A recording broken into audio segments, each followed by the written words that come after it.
नमस्कार मेरे प्यारे बच्चों। आज मैं आपके समक्ष एक नई सीख भरी कहानी लेकर प्रस्तुत हुई हूँ जिसका शीर्षक है वफादार नेवला। तो बच्चों, बहुत समय पहले की बात है। एक गांव में एक ब्राह्मण, उसकी पत्नी और उसका बच्चा रहता था। ब्राह्मण अपने छोटे से परिवार के साथ सुखी सुखी अपना जीवन व्यतीत कर रहा था। एक दिन ब्राह्मण जब अपने खेत पर काम कर रहा था तो उसने देखा कि वहां एक छोटा सा नेवले का बच्चा घायल अवस्था में पड़ा हुआ है। ब्राह्मण को उस नेवले के बच्चे पर तरस आ गया और वो उसे उठाकर अपने घर ले आया। घर पर लाने के बाद उसने और ब्राह्मण की पत्नी ने बहुत अच्छे से उस नेवले के बच्चे की देखभाल करी, उसका पालन पोषण किया और बहुत जल्दी वो नेवले का बच्चा स्वस्थ हो गया। धीरे धीरे नेवले का बच्चा इतने अच्छे से उस घर में एक पालतू जानवर की तरह रहने लगा। नेवला भी धीरे धीरे इतने अच्छे से घुल मिल गया कि वो बच्चे के पालने के इर्द गिर्द ही घूमता रहता।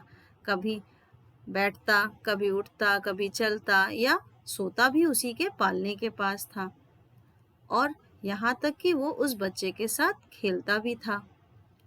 पर ब्राह्मण की पत्नी को हमेशा एक डर सताया रहता था। उसे हमेशा ये ऐसा लगता था कि कहीं ये नेवले का बच्चा उसके बच्चे को काट ना ले। पर नेवले का व्यवहार इतना अच्छा था कि धीरे धीरे उसकी ये चिंता भी मन से गायब हो गई। ऐसे ही समय व्यतीत होता रहा और दिन कटते गए। एक दिन ब्राह्मण को किसी कार्यवश गांव से बाहर जाना था। घर पर उसकी पत्नी और बच्चा था। पत्नी को भी कुएं पर पानी भरने जाना था, तो उसने विचार किया कि ऐसा करते हैं कि हम अपने बच्चे को सुलाकर पालने में चले जाते हैं। ब्राह्मण की पत्नी ने ऐसा ही किया और वो बच्चे को सुलाकर कुएं पर पानी भरने चली गई। हमेशा की तरह नेवले का बच्चा जैसे पालने के पास बैठता था, वो उसके पालने के पास बैठा हुआ था। तभी अचानक से उसकी नजर एक सांप पर पड़ी, जो कि रेंगता हुआ बहुत तेजी से पालने की तरफ चला आ रहा था, जहां पर वो बच्चा सो रहा था। नेवले को आओ देखा न ताओ, उसने जल्दी से उस सांप के ऊपर आक्रमण कर दिया और फिर उसे मार डाला।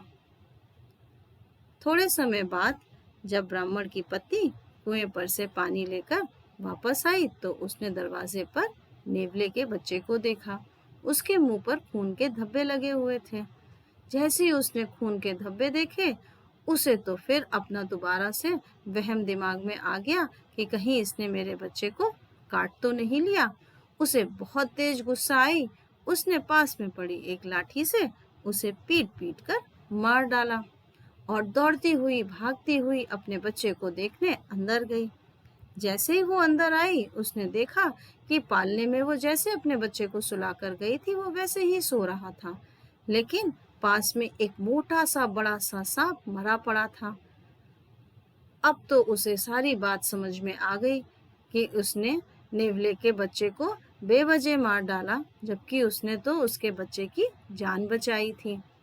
वो दौड़ती हुई बाहर आई, लेकिन जैसे कि कहा जाता है, अब पछताए होत क्या जब चिड़िया चुग गई खेत। तो यहाँ पर जैसे ही आके उसने देखा घर से बाहर, तो नेवले का बच्चा तब तक अपने प्राण त्याग चुका था, वो मर गया था। अब तो नेवले की याद में ब्राह्मण की पत्नी बाहर ही बैठकर रोने लगी, पर अब वो कुछ कर भी नहीं सकती थी। तो बच्चों, यहाँ हमें इस कहानी से ये सीखने को मिलता है कि कभी भी हमें कोई भी बड़ा कदम उठाने से पहले बहुत सोच विचार कर लेना चाहिए।